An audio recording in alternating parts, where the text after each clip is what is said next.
¿Cómo están amigos? Bienvenidos a un nuevo episodio del podcast Productividad Dinámica. Ahora, hace un tiempo cambiamos el nombre, le conté algo en el episodio anterior, que pasamos de productividad consciente a productividad dinámica, que es esta capacidad que tenemos para poder adaptarnos a las necesidades cambiantes, haciendo el uso eficiente de nuestro enfoque, de nuestra energía y de nuestro tiempo. Bueno, ese es el concepto de productividad dinámica que está muy relacionado a lo que veíamos también la otra vez sobre la armonía. Bueno, considerando que la vida es cambio y es muy difícil, ¿cierto?, mantener un sistema que sea demasiado rígido y llevado al equilibrio. O sea, el equilibrio, como también comentaba en los episodios anteriores, es necesario invertir mucha energía para mantener todo bajo control. Entonces, el concepto de productividad dinámica está muy relacionado a nuestro desarrollo, al generar capacidad disponible, al identificar cuáles son las actividades de nuestro día a día que aportan valor, y eso significa qué es lo que me permite a mí tener un mejor mañana. Y finalmente es desarrollar estrategias que me permitan trabajar de forma más inteligente y no con mayor esfuerzo. Entonces, este es el podcast Productividad Dinámica, donde nosotros revisamos un montón de conceptos relacionados. Y en esta ocasión tenemos uno que habíamos estado conversando con varias personas en nuestras sesiones de coaching, que tiene que ver con el micromanagement, con la microgestión, que se escucha mucho cuando hablamos, por ejemplo, respecto a salud mental, a temas de clima laboral, a temas de liderazgo. Aparece el micromanagement, pero no todo el mundo sabe a cabalidad de qué se trata. Entonces, hoy vamos a hacer esta cápsula, este episodio va a estar enfocado en identificar cuáles son, en este caso, las características esenciales del micromanagement, cuáles son las causas que podrían estar generando el micromanagement en la jefatura o en los liderazgos de las empresas, cuáles son las consecuencias que tiene el micromanagement para nuestros equipos de trabajo, o en este caso también puede ser a nivel familiar, o sea, donde nosotros tengamos un grupo de personas trabajando y tengamos a alguien a cargo, se puede generar este micromanagement. Vamos a ver cómo se genera o cómo se debería dar el desarrollo saludable del grado de madurez y en este caso, la supervisión dentro de una organización. Y vamos a terminar con algunas alternativas que tendrían los líderes para evitar el micromanagement. Bueno, aquí podemos ver esta pantalla. Ustedes vayan siguiendo la pantalla. Las personas que van a ver la transmisión en YouTube, les doy un gran saludo. Y también a las personas que van a escuchar este episodio a través del podcast en Spotify. Así que, pongan atención. Miren, vamos con la definición de micromanagement como primer punto. Vamos a ver. Aquí tenemos la definición, vamos a cambiar la vista, la pueden ver acá, yo se las voy a leer para quienes estén escuchando en el Spotify. Como el último episodio hablamos del multitasking, lo más seguro es que están haciendo algo más, a lo mejor está en una reunión, que no debería ser, pero qué bueno que esté escuchando el podcast. Miren, micromanagement se conoce como una forma de gestión en la que un líder supervisa de manera excesiva cada detalle del trabajo de su equipo. En lugar de delegar responsabilidades y permitir autonomía, el líder impone un control minucioso sobre procesos y decisiones. Esto no solo limita la creatividad y el crecimiento del colaborador, sino que también genera estrés y reduce la productividad del equipo. ¿Ya? Interesante definición que tenemos que tener en cuenta, o sea, sobre todo las personas que estamos a cargo de equipos de trabajo. Cuando yo, estaba en la industria y ahora también aplico bastante lo que es la autogestión para las personas que trabajan con nosotros. En este caso, a nosotros nos gusta pagar más por el resultado que por el tiempo invertido. Entonces, yo creo que ese también es un cambio de mentalidad que está asociado al micromanagement, porque por lo general el micromanager, ¿cierto? El gerente que le gusta utilizar este estilo, está encima del equipo, preguntando, asegurándose, ¿cierto? Que el resultado se cumpla, pero a un nivel de esfuerzo gigantesco. ¿Por qué? Porque vamos a tener un gasto de tiempo y de energía en la supervisión, en la revisión. Las personas también van a generar un consumo excesivo de energía emocional, ¿cierto? Porque yo creo que a muchos les ha pasado o nos ha pasado que hemos tenido un micromanager encima Aquí les voy a contar una historia después cuando termine este concepto. Y la verdad es que genera una carga, o sea, incluso puede llegar a generar un cuestionamiento de tus propias habilidades y conocimientos. Entonces, miren, acá abajo, como un extra, podemos decir que el micromanagement es una distorsión de la supervisión y el control natural dentro de la organización. O sea, ¿por qué? Porque sí debe haber supervisión y control para que se cumplan los planes, para que se cumplan las actividades, pero este debe ser de una manera saludable, ¿ya? Y como vamos a ver después en una lámina que viene más adelante, hay una forma donde nosotros podemos identificar el desarrollo de nuestro colaborador, desde el grado de madurez bajo hasta un grado de madurez alto, que fue establecido por los señores Paul Hersey y Ken Blanchard a través de su modelo de liderazgo situacional. Miren, a mí me gusta mucho el liderazgo situacional, a pesar de que es muy antiguo y pueden haber unos más contemporáneos, pero el liderazgo situacional yo considero que es muy sencillo de aplicar para las personas que recién están iniciando en el mundo, ¿cierto?, de las jefaturas o de repente fueron ascendidos, porque a mí me sirvió justamente en ese momento. Entonces es algo que nosotros podemos ir aplicando de manera sencilla. Vamos identificando, por ejemplo, cada una de las etapas que vamos a revisar a posterior y de esa manera ustedes pueden ir modificando su estilo de liderazgo pasando al que sería como el último estilo, el delegativo, ¿cierto? Pero el delegativo efectivo, no el delegativo en recaderos como podemos también caer en este tema del micromanagement. Miren, yo les iba a contar una historia. Cuando yo llevaba más o menos 12 años. Llevaba 12 años trabajando en áreas de mantenimiento y estábamos trabajando en proyectos de Lean Manufacturing. Estábamos trabajando en algunos procesos. A mí me tocó liderar varios proyectos de Lean y cuando tú lideras proyectos tienes un sponsor. Tienes un sponsor ahí, en este caso, una persona que está como a cargo tuyo, ¿ya? Que en este caso es un gerente, que es como el que patrocina el proyecto. Y me tocó un jefe micromanager. Me tocó un jefe micromanager. Imagínense, yo llevaba 12 años en la compañía, trabajando en áreas de mantenimiento, tenía mucha claridad respecto a lo que estábamos desarrollando, tenía harto conocimiento, no, quizás no el conocimiento total, pero sí tenía mucho conocimiento en aplicación de una herramienta que se llama A3 dentro del Lean Six Sigma. Entonces, estábamos llevando a cabo nuestro A3 y nos habían dado una fecha de entrega. ¿Ya? Entonces, nosotros planificamos nuestras reuniones con el equipo para poder cumplir con los plazos que nos entregaban. Entonces, ¿qué pasa?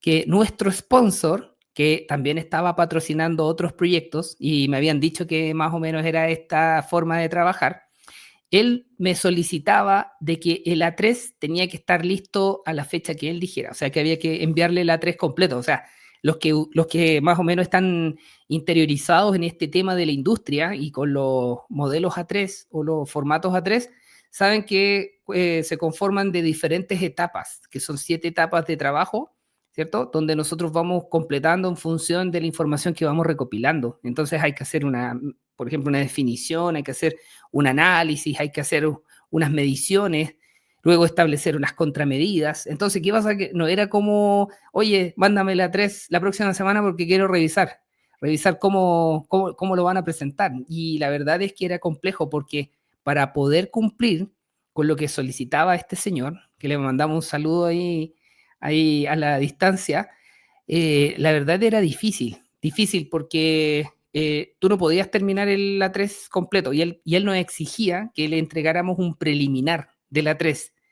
Entonces, ¿por qué? Porque él quería cerciorarse más o menos hacia dónde iba el camino del análisis. Bueno, ¿qué pasaba? Que finalmente a mí me ponían aprietos y venía lo natural. O sea, yo empezaba a presionar a mi equipo, pero de una manera más aliviada. Yo conversaba con ellos y les decía que, bueno, que nuestro jefe estaba pidiendo la información antes porque él quería más o menos saber hacia dónde iba el análisis. La verdad que no sabía para dónde, bueno, sí, en realidad después sí sabía para dónde iba el análisis, porque de esos resultados que se iban a obtener, bueno, se elegían varios proyectos que finalmente se ejecutaban y que ingresaban como proyectos en el CAPEX. Bueno, ¿qué ocurría? Que al final se generaba una tremenda tensión. O sea, Mientras yo trabajé con él, la verdad que fue un periodo bien estresante para mí y para el equipo también, porque a veces se dejaba caer en las reuniones, esto es micromanagement puro, ¿ah? Se dejaba caer en las reuniones de A3 para asegurarse de que nosotros hiciéramos un buen trabajo. O sea, ese era lo que él nos decía. O sea, que él estaba preocupado, esto era como un discurso, la verdad, como un poco inconsciente, yo creo, pero él decía que estaba preocupado de que se llevara a cabo el trabajo de buena forma y por eso él se había dado el tiempo de viajar y de estar en la planta y de verificar de que nosotros estemos llevando el proceso A3, ¿cierto?, al pie de la letra para que no cometamos algún error respecto a la implementación de la metodología, y terminaba ese discurso y se quedaba ahí en la sala y observaba todo lo que nosotros discutíamos respecto a los datos que habíamos recopilado, ahí, respecto a la información, a cuáles iban a ser un poco las acciones que íbamos a llevar, las acciones preventivas, las acciones correctivas, y la verdad es que generaba un ambiente bien denso dentro de la sala. Bueno, ¿qué pasaba? Que al final, bueno, terminamos nuestro A3, nos fue bien, continuamos después con el proyecto, con la implementación, ingresó como proyecto en el CAPEX, y qué bueno que nos asignaron a otra persona para poder liderarlo, porque este señor, incluso al final, nos pedía verificar los datos que habíamos obtenido a través de las mediciones, nos pedía nuevamente los datos, o sea, si, oye, revisen bien los datos, nos recordaba, le enviábamos la planilla, las verificaciones con los análisis estadísticos, y nos enviaba de vuelta y nos decía que lo revisemos de nuevo. O sea, ¿por qué? Porque, bueno, ahí a veces teníamos diferencias de algunos datos en función de lo que él pensaba que debería salir y lo que nosotros obteníamos. Entonces nos pedía que nos aseguráramos porque la verdad es que el delta que se obtenía de mejora era demasiado. Por ahí recuerdo una oportunidad que había un monto de ahorro que era demasiado alto según su opinión, así que lo volvimos a calcular, lo volvimos a calcular y sí era verdaderamente el dato que habíamos obtenido nosotros. Entonces se lo tuvimos que explicar así como con peres y manzanas para que él esté seguro, ¿ya? Y aquí es donde vamos a lo siguiente. Miren, vamos a ver cuáles son las causas de la mentalidad de micromanagement. Entonces, si yo quisiera analizar un poco a esta persona que nos generaba este estrés, así como este estrés adicional al hecho de estar haciendo nuestro proyecto A3, bueno, podemos identificar. Aquí usted analiza, a lo mejor usted trabaja con un micromanager o usted tiene la tendencia a ser micromanager. Entonces, miren, vamos a encontrar 4 causas principales y usted podría incluir unas cuantas más, pero las principales son falta de confianza en el equipo. En este caso, podría ser porque nosotros no nos conocíamos, él era del área de calidad, nosotros éramos del área de mantenimiento y producción. Entonces no teníamos mucha relación, no habíamos trabajado nunca así directamente, nos habíamos encontrado un par de veces. También podría ser el miedo a fallar, ¿ya? Y aquí es donde entra la parte psicológica. A lo mejor esta persona tenía miedo a verse mal con los demás gerentes, o quizás, no sé, a fracasar o que no quedara su proyecto en el CAPEX. Eso es lo que a veces uno se cuestiona. Bueno, otro punto principal sería la presión por resultados a corto plazo, ¿ya? Y en este caso, nosotros sí estábamos apremiados porque teníamos que demostrar resultados producto de una mala racha que se generó el año, eh, bueno, después de la crisis subprime. O sea, la empresa le costó recuperarse de esa crisis. Y este proyecto debe haber sido por allá, por el año 2012, 2000, a ver, recuerdo 2012, entre el 2012 y 2014, más o menos, que fue una cantidad de proyectos más o menos importantes que me tocó trabajar y liderar y también participar de temas de Lean. También, bueno, hubo mucho Kovetsu Kaizen, también tuvimos Kaizen, ciclo, también tuvimos mejora continua con el ciclo Deming. Bueno, varios tipos de proyectos y también tuvimos DMAIC de Six Sigma. Entonces, fue un periodo así como de, digamos, unos 4 años que estuvimos full trabajando y ahí se generaba este trabajo interáreas y ahí nos damos cuenta del micromanagement. Entonces, estábamos presionados. Así que podría ser una de esas las causas. Y también lo otro es por falta de habilidades de liderazgo. Ya en este caso, que a lo mejor era el estilo que utilizaba esta persona. O sea, a mí me habían dicho que tenía un estilo de micromanager, ¿eh? Así como de pedir toda la información, citar a reuniones. guiar y en cierta medida, no sé, porque tú vayas a su oficina donde él te pedía que por favor pongas cuidado.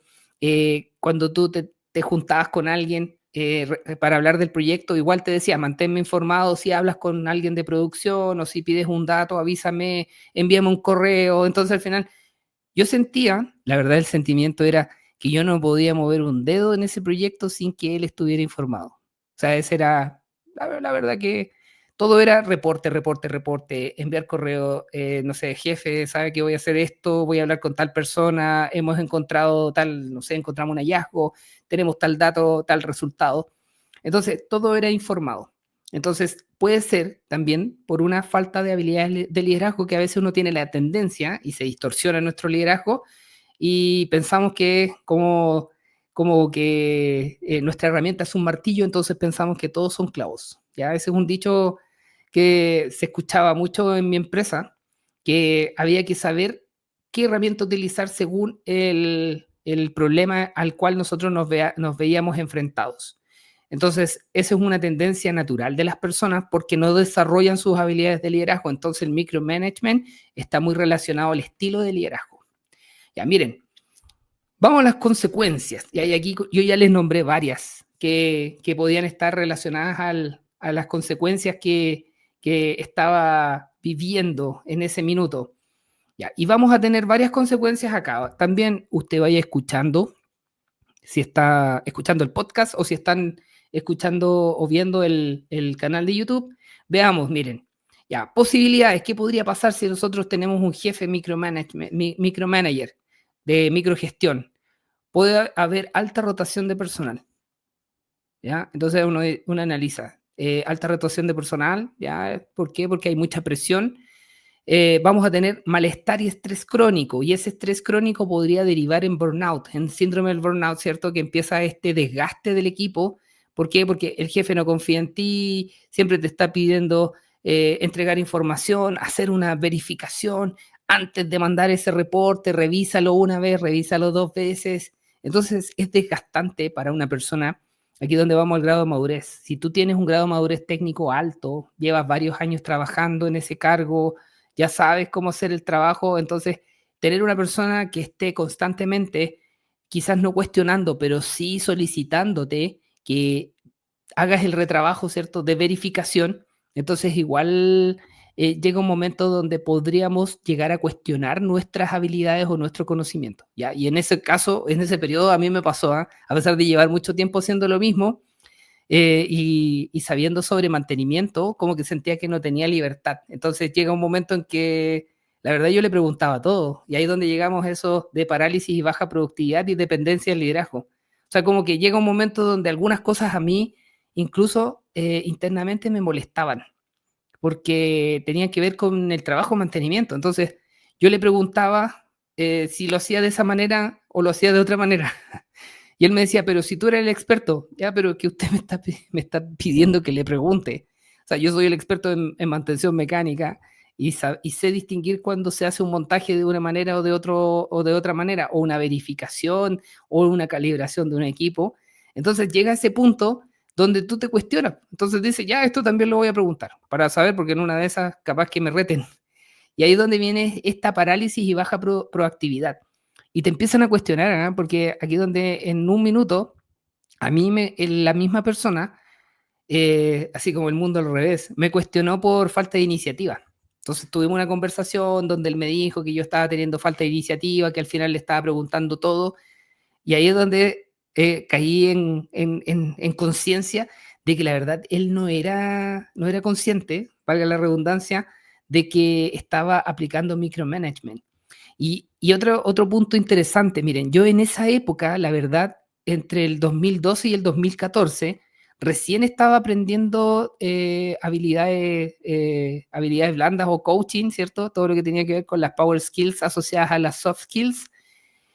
Y no entendía mucho este tema. Para mí era como estar dentro de la pecera, como el pececito dentro de la pecera. Entonces, como era algo normal. No sabía distinguir entre lo que era micromanagement, lo que no era micromanagement.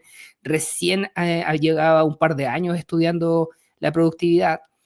y no cuestionaba mucho, no cuestionaba, en este caso tampoco tenía habilidades porque podría haber sido que yo me ponga a conversar con esta persona, en este caso comunicarme para poder lograr acuerdos y mejorar en este caso el resultado final. O sea, el resultado final se obtuvo, ¿ah? Salimos bien.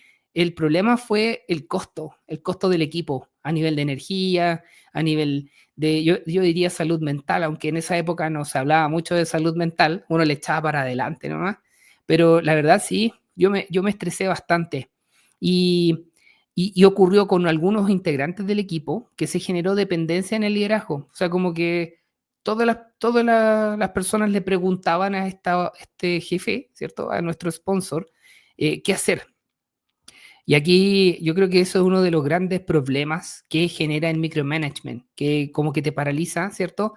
Y lo otro que genera esta dependencia, así como, chuta, no voy a mandar este correo, mejor le pregunto al jefe, tengo que resolver un problema, le voy a preguntar al jefe. Entonces, esa es una consecuencia, yo diría, negativa del micromanagement, que finalmente nuestro equipo termina siendo muy dependiente.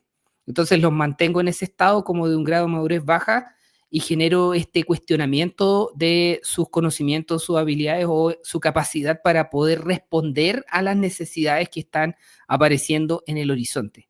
Entonces, no sé, puede ocurrir que te llama un cliente y tú no sabes qué responder, o en realidad sí sabes, pero prefieres verificar con tu jefe porque tu jefe tiene un estilo de micromanagement. Entonces, al final se demora la respuesta y te puedes perder una venta o quizás de repente hay un reclamo y las personas no actúan. Entonces se genera este problema de falta de iniciativa y proactividad. Bueno, también hay una disminución de la creatividad e innovación, porque por lo general los jefes micromanagement también son aquellos que imponen su punto de vista, así como, oye, ¿vas a mandar eso? No, mira, cámbiale esto, acá. Y terminas haciendo lo que el jefe te dice. Entonces, ¿por qué? Porque sabes que al final va a estar encima tuyo y controlando de manera excesiva. Entonces, ¿qué va a ocurrir? Ante la necesidad de crear algo nuevo, ¿cierto? O innovar, al final vas a esperar que mejor el jefe te diga qué hacer. O sea, ese es un poco, esa es la otra distorsión, ¿eh? Porque podemos tener la distorsión donde hay personas que se sienten mal y se presionan y finalmente terminan renunciando o bien se enferman. Y están los otros que son más sobrevivientes. Aquí yo le llamo sobrevivientes según estilo de el enfoque de trabajo y son hábiles, ¿ah? Son muy hábiles. Entonces, donde ven que el jefe tiene esta tendencia, se aprovechan de esa tendencia. Entonces, van y le preguntan, jefe, tengo que hacer esto, ¿usted me podría decir qué le parece si lo colocamos acá o usted piensa algo diferente? Y el jefe micromanagement, como les decía, no es consciente, entonces cae en la trampa y empieza a hacer él el trabajo. ¿Ya? Hay muchas personas que en este minuto a lo mejor no son conscientes, no se les hace evidente que ocurre y siempre le están resolviendo los problemas a los colaboradores. Y estos son los famosos colaboradores que son más hábiles para reconocer esta tendencia, que tiene que ver con esta necesidad de tener siempre la razón, ¿cierto? Y siempre decir qué hacer. Bueno, otro problema, otra consecuencia negativa que podemos tener del micromanagement es la pérdida de motivación y compromiso en el equipo. ¿Ya? La otra vez hablábamos de las estadísticas. Por fin pude descargar las estadísticas que tenemos en Chile y la verdad es que en Chile el 30% de las personas, esto según Gallup, está comprometida. Tenemos un 62% que no está comprometida, y hay un 18% que está activamente no comprometida. O sea, eso quiere decir que podrían estar generando sabotaje. ¿Ya? Entonces, el micromanagement es uno de los puntos esenciales o factores determinantes de la falta de compromiso a nivel laboral.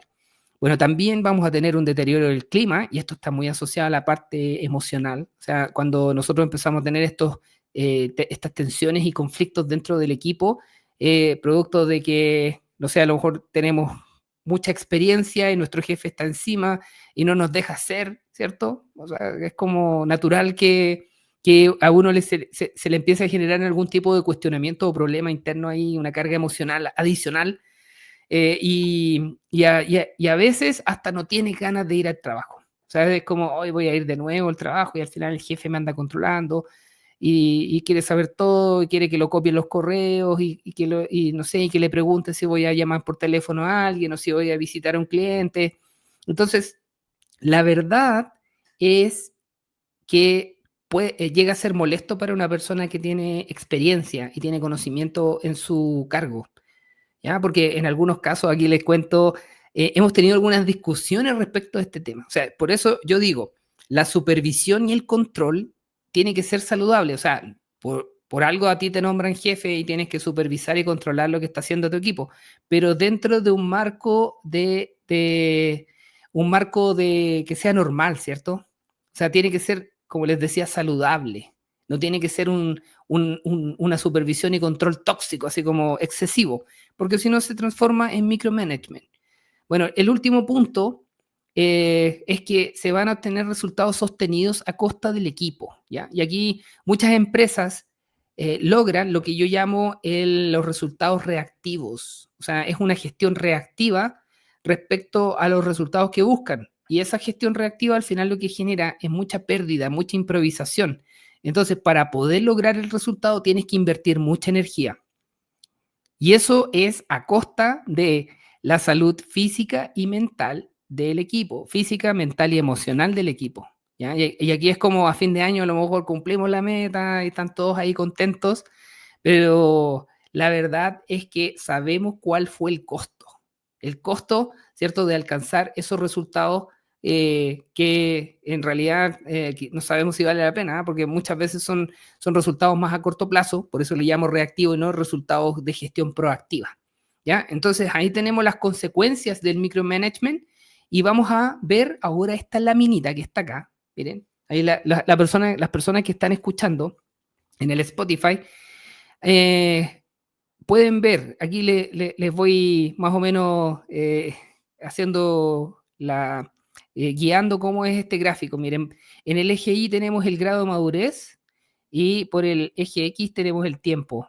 Entonces vamos a tener una etapa donde el grado de madurez va a ser muy bajo de nuestros colaboradores. Vamos a partir ahí, dice grado de madurez, vamos a partir bajo, vamos a tener una curva ascendente hacia de derecha a izquierda y vamos a tener una curva que es descendente, que sería el nivel de supervisión.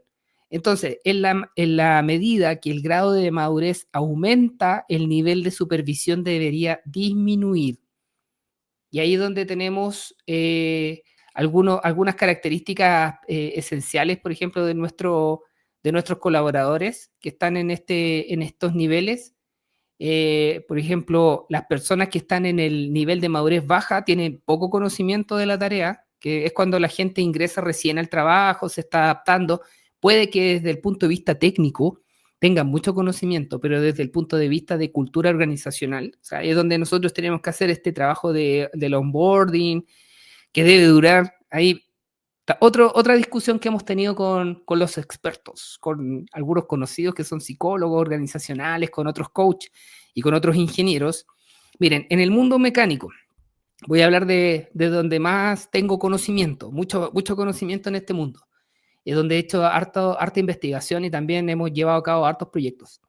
En el mundo mecánico, por lo menos, para cumplir con todo lo que se está exigiendo hoy en día, esta es una percepción, esta es mi percepción, pero para que el colaborador se adapte de la mejor forma posible y pueda aprender todo lo necesario para ejecutar de buena manera el trabajo, aquí varios me van a odiar, pero yo creo que mínimo deberían ser 6 meses de adaptación. Desde que llega, se tiene que adaptar a la cultura organizacional, hay que hacer una verificación de si realmente tiene las competencias que dice que tiene, ¿ya? Porque yo me he encontrado con algunas aberraciones ahí de personas que dicen que sí saben hacer algo, por ejemplo, soldadura, que sí saben medición de vibraciones, que sí saben hacer inspecciones, que sí saben montar rodamientos o que sí saben tensar una correa. Y la verdad es que saben, pero no saben cómo se debería implementar en nuestra planta, pensando en el estándar. O sea, aquí vamos al estándar.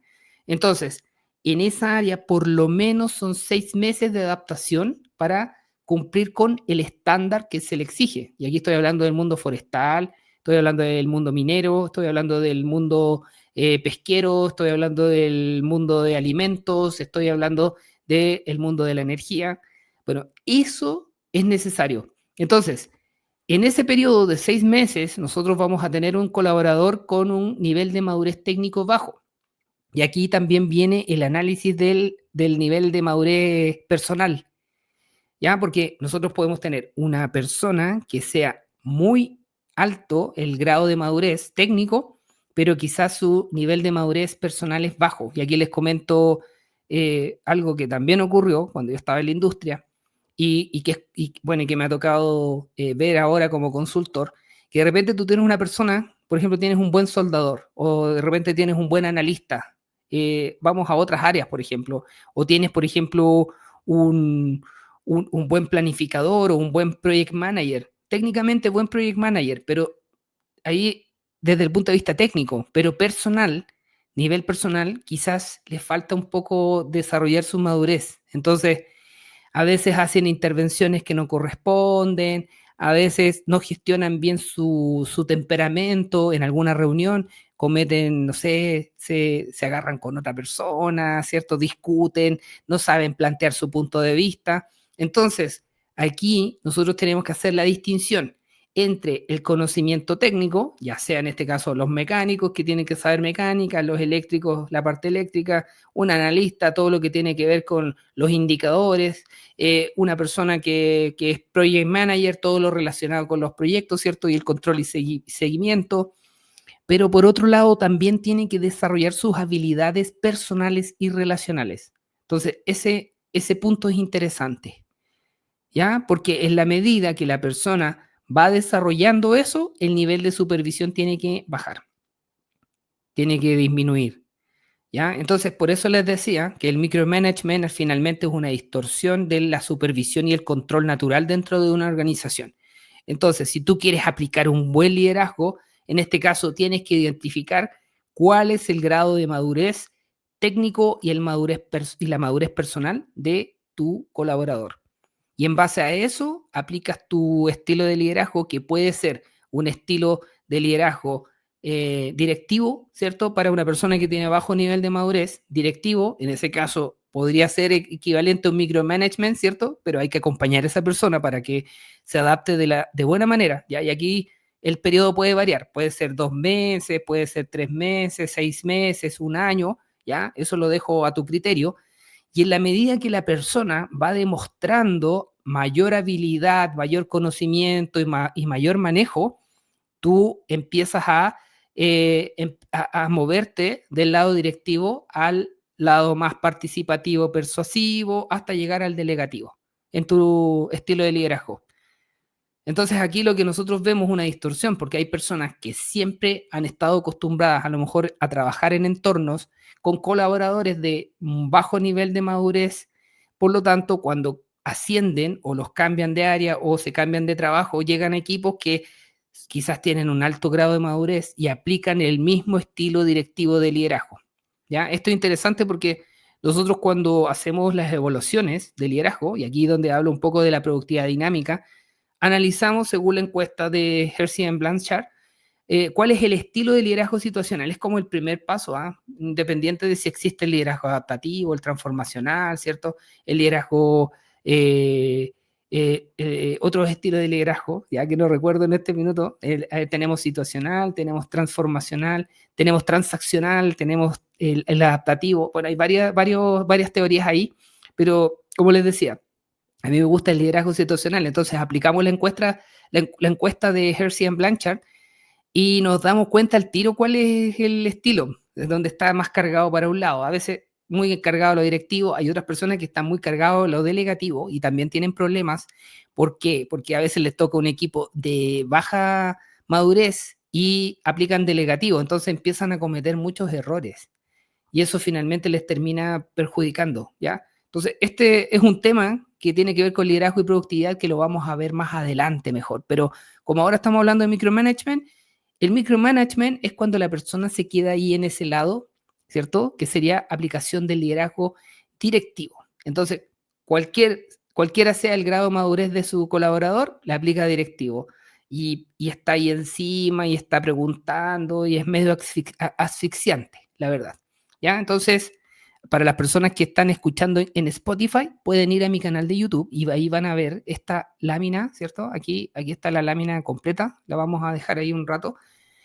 Está la lámina que relaciona el grado de madurez del colaborador con el nivel de supervisión. ¿Ya? Y otro día, cuando hablemos de liderazgo y productividad, yo creo que vamos a ver las 3 laminitas que están asociadas a este estilo de liderazgo situacional, a este modelo, que me gusta bastante porque es fácil de aplicar. Y en función de ese estilo, yo diseñé algo que se llama el tetraedro gerencial, que también lo vamos a revisar en algún minuto. Así que, pero continuando con lo que nosotros queríamos revisar respecto al micromanagement, ya estamos terminando este episodio del podcast y vamos a ver cuáles son las alternativas al micromanagement, ¿ya? O sea, ya vimos hartas cosas interesantes, ahí como para que usted saque la cuenta.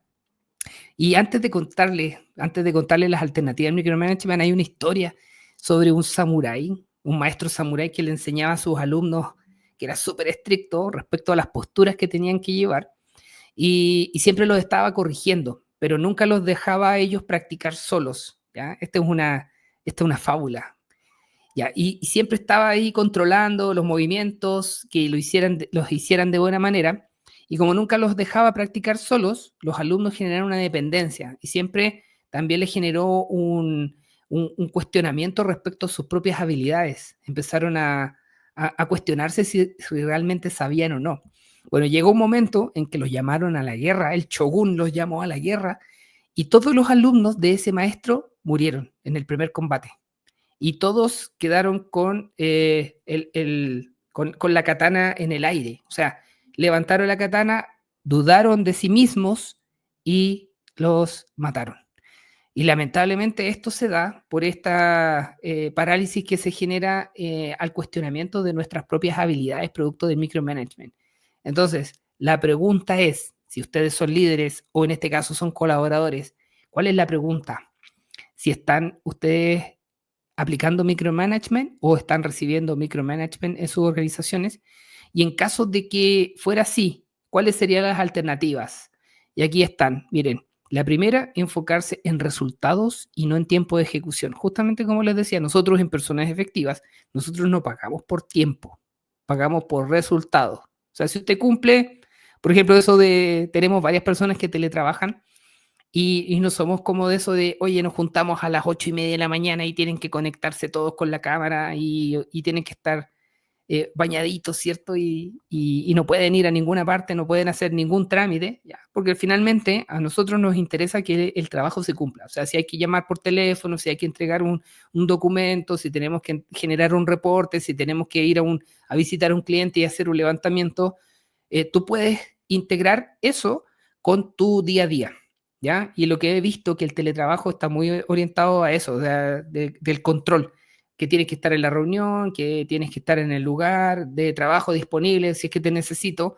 Entonces al final estamos pagando por tiempo y no por resultado. Entonces, aquí donde la falta de planificación muchas veces genera eso, ¿ya? Que también lo hemos revisado en este podcast. Si tú no te planificas al principio de semana y sabes exactamente lo que tienes que entregar, lo más seguro es que vas a necesitar a esa persona en caso de emergencia. Esa es la improvisación. O sea, necesito el recurso disponible para cuando lo necesito. Y eso es un indicativo de que tu sistema es un sistema reactivo, no es un sistema proactivo. En cambio, un sistema proactivo inicia la semana con una cantidad de actividades que se deben cumplir, identificado cuáles son prioritarias y cuáles son las que agregan valor a tu negocio o a tu vida. Ahora, si no lo tienes así, no importa porque todavía puedes lograrlo, ¿ya? Entonces, en ese sentido, la verdad es que en la medida en que tú trabajas sobre resultados y no sobre tiempo, también se alivia esta tensión. Va a haber menos sobrecarga. Y lo mejor de todo, yo creo que menos sobrecarga emocional. O sea, ¿por qué? Porque igual es difícil cuando uno está en el trabajo. Yo he conversado con personas que están en teletrabajo y me dicen, oye, tengo que estar metido en reuniones todo el día, no tengo claridad de lo que tengo que hacer. O sea, sé lo que tengo que hacer más o menos, pero no sé cuáles son mis prioridades, porque me cambian las prioridades a cada rato. Estoy trabajando en algo, me entra un llamado a mi jefe, me entra un WhatsApp de mi jefe, oye, conectémonos en 30 minutos más. Se conectan y cambian las prioridades. Ya, ok. Trabajan en eso que les encargaron, que supuestamente era muy urgente, y al día siguiente, en la mañana, ¡pum! Oye, vamos a conectar a las 12 en una reunión urgente. Se conectan, cambio de prioridades. Entonces, tienen 2 o 3 cambios de prioridades a la semana. Entonces, la verdad es que eso demuestra una falta total de planificación y de enfoque en prioridades y valor, ¿ya? Porque como dice el dicho, cuando todo es urgente, nada es urgente. ¿Ya? Para que lo tengan en consideración. Otro punto, alternativa al micromanagement, delegar de manera efectiva y confiar en el equipo. Yo sé que es difícil, pero hay que confiar en el equipo y para lograrlo tiene que llevar a cabo un plan de desarrollo individual y colectivo. O sea, esto no, la delegación efectiva no es así como, oye, te encargo esto, hazlo. No, necesita acompañamiento, necesita conversaciones, necesita coordinaciones, necesita coaching, coaching de usted, no que le hagan coaching a usted, sino que usted tiene que hacer coaching, tiene que hacer preguntas, tiene que lograr de que la persona, ¿cierto?, vaya aprendiendo, se vaya adaptando a los nuevos requerimientos. Entonces, eso es esencial, delegación. Otro punto, mantener comunicación clara y constante. ¿Ya? Si no hay comunicación, por lo general hay mucha improvisación. ¿Ya? La comunicación es esencial para generar un ambiente de trabajo saludable. Otro punto, identificar y mejorar los flujos de trabajo en lugar de controlar cada acción. Ya, identificar el flujo. Pregunta, ¿usted tiene claridad en cómo se desarrolla su proceso de trabajo actualmente, ya sea administrativo, productivo, logístico, de información, de lo que sea? ¿Tiene claridad cómo fluye la información? ¿Cuáles son las etapas de cada trabajo? ¿Cuáles son las interacciones? ¿Cuál es la información que ingresa, la que sale? ¿Cuáles son, en este caso, las entradas? ¿Cuáles son las salidas? ¿Lo tiene dibujado? ¿Lo tiene por escrito? Ya, si no está identificado, lo más seguro es que va a haber mucha improvisación en ese sistema, ¿ya? Ese es un punto. Otro, definir indicadores adecuados y realistas. ¿Cómo medimos el éxito? Importantísimo en temas de productividad y dinámica, importantísimo en temas de micromanagement también, ¿ah? Porque si no tenemos claridad de los resultados, lo más seguro es que vamos a dudar, ¿ya? Si no estoy viendo un indicador y ese indicador dice, oye, está en verde, si está todo en verde, ¿para qué voy a convocar una reunión de revisión? Si está todo en verde, ¿para qué voy a estar llamando por teléfono a mis colaboradores? O sea, eso es lo que tenemos que aprender, ¿ya? Ese es otro punto. Promover el accountability, responsabilidad más allá y la toma de decisiones en los equipos. O sea, que sean autónomos, que tomen decisiones por sí mismos, que se equivoquen, que aprendan. Es un costo alto al principio, pero a largo plazo genera un tremendo beneficio a las organizaciones, porque si no nos volvemos reactivos, siempre dependemos del jefe. Un solo responsable o un solo culpable, como dicen por ahí. ¿Ya? Entonces también para que lo revisen. Es una alternativa al micromanagement. Otro punto, utilizar herramientas digitales para la planificación y supervisión sin sobrecargar a los colaboradores.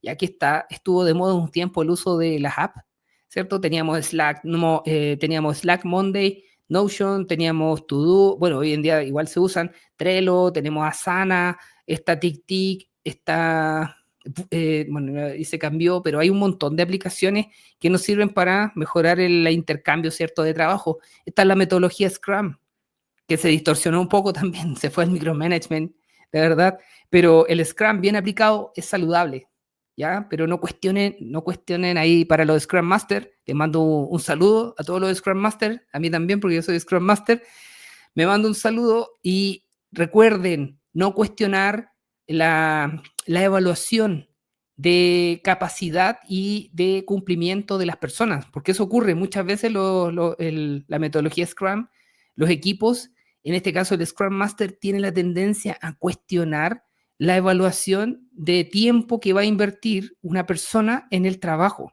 Entonces, por ejemplo, alguien dice, ¿ya cuánto te va a demorar en esto? Y el colaborador dice 3 horas. Ay, pero ¿cómo 3 horas si eso yo lo hago en 1 hora y media? ¿Ya? Entonces, eso es lo que ocurre en estos equipos de Scrum. O sea, al final, el colaborador dice, bueno, dejémoslo en 1 hora y media. Y debido a la alta carga de trabajo, porque no está trabajando solamente en eso, se demora 3, 4 horas. ¿Ya? Y empezamos a fallar. ¿ya? Y eso está muy relacionado al último punto, que es fomentar la seguridad psicológica y el respeto mutuo en el entorno laboral. Cuando usted cuestiona, cuando usted dice, no, esa cuestión yo la hago en menos tiempo, no está favoreciendo la seguridad psicológica porque la gente va a tener miedo de expresar su opinión. Entonces, ¿qué va a hacer? La próxima vez que usted le pregunte, ¿cuánto te demora en hacer eso? Va a decir, no sé, pero ¿cómo no sabes? No, no sé. Y al final le van a terminar imponiendo un tiempo. ¿Lo puedes hacer en 2 horas? Bueno, en 2 horas. Y le coloca 2 horas. Por eso es lo que pasa con las distorsiones de los Scrum, que al final todos terminan haciendo el tiempo que les indica el Scrum Master, pero no el que ellos estiman. Y muchas veces el Scrum Master cae en lo que se llama la falacia de la planificación, porque está más presionado de cumplir los plazos, entonces impone plazos, no pide plazos, impone. Y muchas veces esos plazos no se cumplen, entonces al final todo termina fracasando. Lo mismo que pasaba con los A3 y así muchos proyectos que se están desarrollando en las organizaciones que están terminando con plazos muy ajustados, ¿cierto? Están prometiendo plazos que a lo mejor no es posible cumplir, pero que al final se cumple igual. O sea, ese es un poco el juego, lo que les decía. O sea, se cumple, pero a costa de alta rotación, de altos niveles de estrés, de personas con el síndrome del burnout, con ausentismo, con problemas de doble presencia. Entonces no estamos viendo ese costo que está relacionado a este tema del micromanagement. Entonces, cuando se hizo el estudio de Google, el proyecto Aristóteles, que es uno de los más grandes que se ha desarrollado relacionado con el alto rendimiento de equipos, el punto número 1 que favorecía el desarrollo de un equipo de alto rendimiento es la seguridad psicológica. O sea, si las personas pueden plantear su punto de vista sin miedo y respetando el punto de vista de las demás personas, ese equipo tiene una alta probabilidad de transformarse en alto rendimiento. Entonces, ese es uno de los grandes problemas del micromanagement, ¿cierto? Que tiende a evitar o fomentar la seguridad psicológica. Ya, así que con esa información hemos llegado al final de este episodio, el número 9 de este podcast de productividad dinámica. Oye, me fui así como muy como que me emocioné con el tema del micromanagement. Me apasiona, la verdad, poder compartir con ustedes todos estos años, ya son como 17 años de estudiando la productividad. Entonces, es mucho tiempo. Partí el 2007, sí, son como 17 años más o menos. Yo publiqué mi primer libro el 2017, ¿eh? Ahí, imagínense, entre el 2007 y el 2017 solamente yo recopilaba información y aprendía, recopilaba información y aprendía. Y el 2017, cuando lancé Optimization, la verdad para mí fue así como, oh, ahora puedo compartir todo lo que he ido aprendiendo. Y la verdad es que me he dado cuenta de varias cosas interesantes relacionadas con el desarrollo de la tecnología, todo lo que pasa a nivel de bienestar, todo lo que tiene que ver con salud mental, todo lo que tiene que ver con la integración de los famosos procesos de excelencia operacional, cómo la excelencia operacional impacta el desarrollo organizacional y la gestión del cambio asociado a la comunicación, a la gestión de conflictos, a la negociación dentro de los equipos, al liderazgo, al trabajo en equipo de alto rendimiento. O sea, todo eso, la verdad es que está conectadísimo, ¿ya? Entonces, por eso me apasiona mucho poder compartir con ustedes todo lo que he aprendido en estos años y lo que he escrito en los libros, que ya son 6, y ahora viene un, a ver, 1, 2, 3, 4, sí, no, perdón, son 5 y ahora viene un sexto, que viene el libro de los equipos de alto rendimiento. Ahí viene harta información interesante respecto a este tema y justamente aparece lo de la seguridad psicológica que tiene que ver con la inteligencia social. Así que, bueno, me despido. Estuvo muy interesante este episodio de productividad dinámica. Nos vemos en nuestro próximo capítulo. Ahí vamos a ver cuál tema puede ser interesante. Y les recuerdo, las personas que no pudieron ver, porque están escuchando el Spotify, que no pudieron ver la laminita, la pueden ir a ver al canal de YouTube. Así que espero que tengan una excelente semana y recuerden preguntarse si están haciendo micromanagement o están siendo víctimas de los micromanagers. Así que con eso nos vamos. Cuídense mucho y adiós.